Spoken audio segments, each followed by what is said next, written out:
ఇక తెలంగాణ కాంగ్రెస్ నూతన అధ్యక్షుడిగా మహేష్ కుమార్ గౌడ్ బాధ్యతలు స్వీకరించారు. గాంధీభవన్లో జరిగిన కార్యక్రమంలో సీఎం రేవంత్ రెడ్డి ఆయనకు బాధ్యతలు అప్పగించారు. పార్టీ అధిష్టానం ఎంతో నమ్మకంతో మహేష్ కు కీలక బాధ్యతలు అప్పగించిందని ఆయన వ్యాఖ్యానించారు. ఈ కార్యక్రమంలో బీఆర్ఎస్ పై నేతలు తీవ్రస్థాయిలో మండిపడ్డారు.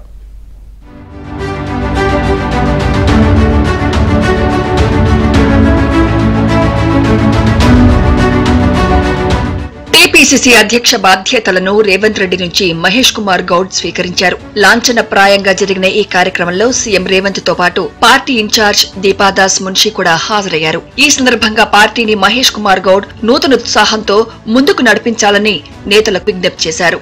ఇప్పటి వరకు జరిగిన ఎన్నికలు కేవలం సెమీఫైనల్స్ మాత్రమేనని, వాస్తవానికి ఫైనల్స్ 2029లో ఉన్నాయని సీఎం రేవంత్ తెలిపారు. ఢిల్లీ ఎర్రకోట మీద మువ్వెన్నెల జెండా ఎగరవేసి మోదీని ఓడించి రాహుల్ ను ప్రధానిని చేసినప్పుడే దేశంలో అసలైన ఫైనల్స్ గెలిచినట్టని సీఎం రేవంత్ కాంగ్రెస్ శ్రేణులకు పిలుపునిచ్చారు. 2023 తెలంగాణలో రాష్ట్ర ప్రభుత్వాన్ని ఏర్పాటు చేయడం అంటే నేను పీసీసీ అధ్యక్షుడిగా ముందుకు నడిపించింది, సీఎల్పీగా బట్టి విక్రమార్క గారు నడిపించి గెలిపించింది సెమీఫైనల్స్ మాత్రమే నేను చెప్పదలుచుకున్నా. వాస్తవంగా ఫైనల్స్ 2029లో ఉన్నాయి. ఢిల్లీ ఎర్రకోట మీద మువ్వన్నెల జెండా ఎగరేసినప్పుడే, నరేంద్ర మోడీని ఓడించి రాహుల్ గాంధీని దేశానికి ప్రధానమంత్రిని చేసినప్పుడే ఈ దేశంలో మనం ఫైనల్స్ గెలిచినట్టు. మిత్రులారా, ఇప్పుడు నేను మీ ముందు గర్వంగా సగర్వంగా చెప్పదలుచుకున్న 10 సంవత్సరాలు నిరంతరాయంగా ఈ రాష్ట్రంలో కాంగ్రెస్ అధికారంలో ఉంటుంది. 2029 పార్లమెంటు ఎన్నికల్లో తెలంగాణ రాష్ట్రం నుంచి 15 పార్లమెంట్లు గెలిపించి రాహుల్ గాంధీని ప్రధానమంత్రిని చేసినప్పుడే మనం ఫైనల్స్ గెలిచినట్టు. అప్పటి వరకు ఎవరు విశ్రమించొద్దు, ఎవరు సెలవు తీసుకోవద్దు, ఎవరు నిరాశ చెందొద్దు. మా కార్యకర్తలు ఎవరి జోలికి వెళ్లరని, ఎవరైనా మా జోలికి వచ్చి మా మంచితనాన్ని చేతగానితనం అనుకుంటే చింతపండు అవ్వడం ఖాయమంటూ సీఎం రేవంత్ వార్నింగ్ ఇచ్చారు. మహేష్ కుమార్ గౌడ్ సౌమ్యుడైనా ఆయన వెనుక నేనున్నానని మర్చిపోవద్దన్నారు. కాంగ్రెస్ కార్యకర్తలను వేధింపులకు గురి చేయాలని చూస్తూ ఉపేక్షించేది లేదని రేవంత్ హెచ్చరించారు. నిన్న మన వాడొకడు వీడొకడు మోపైడు, వాళ్ళు వీళ్ళు వాళ్ళ చెంచాగాళ్ళు కార్యకర్తల మీద కేసులు పెట్టాలను, కార్యకర్తల మీద దాడులు చేస్తామనే ప్రయత్నం చేస్తూ మన ఇంటికి వస్తామని చెప్పారు. కానీ మనోళ్ళే వాళ్ళ ఇంటికి పోయారు. చింతపండు అయినా చెప్తారు మా ఇంటికి వచ్చి తన్నీరని. సంకనాకనికి విలువాలన్నా రా చూసుకున్నామని.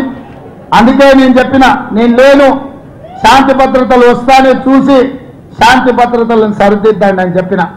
మా కార్యకర్తలు ఎవరు జోలికి పోరు. కానీ ఎవరన్నా మా జోలికి వచ్చి మా మంచితనాన్ని చేతగాని తనం అనుకుంటే చింతపండు అవుతుందని నేను చెప్పదలుచుకున్నా. మా మహేష్ గౌడ్ గారు కొంచెం సౌమ్యుడు అయి ఉండొచ్చు, కాకపోతే వెనకాల నేనున్న సంగతి మరవద్దు. ఎవరన్నా మా కార్యకర్తల జోలికి వస్తే ఒక్కడొక్కడికి ఉంటుందని నేను చెప్తున్నా. తాను పెద్దగా ఎవరికీ తెలియకపోయినా కాంగ్రెస్ పార్టీ ఎన్నో అవకాశాలు ఇచ్చిందని టీపీసీసీ చీఫ్ మహేష్ కుమార్ గౌడ్ అన్నారు. మనం ఎంత పనిమంతులమైనా చేసేందుకు పని ఇచ్చేవారు కూడా ఉండాలన్నారు. రాజకీయాల్లో కష్టంతో పాటు కొంచెం అదృష్టం కూడా ఉండాలన్నారు. ప్రజాస్వామ్యంలో మంచి భాష ఎంతో అవసరమని, కౌశిక్ రెడ్డి మాట్లాడిన భాష వల్లే గాంధీ అనుచరులు రెచ్చిపోయారని మహేష్ గౌడ్ స్పష్టం చేశారు. కేసీఆర్ భాషతోనే చెడిపోయిందని, దానికే ప్రజలు అలవాటు పడ్డారని కూడా ఆయన వ్యాఖ్యానించారు. అదే సమయంలో కేసీఆర్ కు ధీటుగా రేవంత్ అదే భాషను ఎంచుకోవడం వల్లే అధికారంలోకి రాగలిగామని మహేష్ కుమార్ గౌడ్ అభిప్రాయాన్ని వ్యక్తం చేశారు. రాజకీయాల్లో గుర్తుపెట్టుకోండి, ఎవరు ఒప్పుకున్నా ఒక్కొక్కపైనా మనం ఎంత పనిమంతలమైనా, ఎంత పని చేద్దాం అనుకున్నా చేసే అవకాశం ఇచ్చేవాడు ఉండాలి.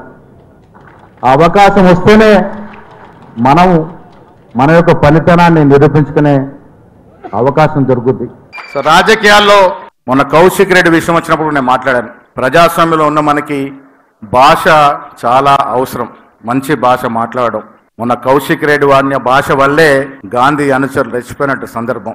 మనం మర్యాదగా మాట్లాడుకుంటే మర్యాద కూడా విమర్శించుకోవచ్చు. భాష అనేది 2014 తర్వాత, ముఖ్యంగా కేసీఆర్ గారు ముఖ్యమైన తర్వాత చెడిపోయింది.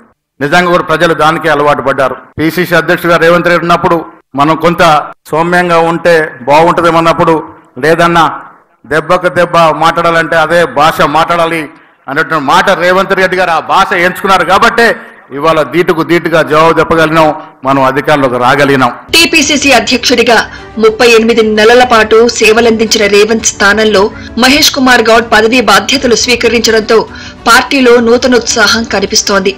సుదీర్ఘ కాలంగా కాంగ్రెస్ పార్టీలో ఉంటూ ఎన్ఎస్యుఐ నుంచి ఇప్పటి వరకు అనేక పదవుల్లో కొనసాగిన మహేష్ గౌడ్ టీపీసీసీ అధ్యక్షుడిగా పార్టీని మరింత బలోపేతం చేస్తారని కాంగ్రెస్ శ్రేణులు ఆకాంక్షిస్తున్నాయి.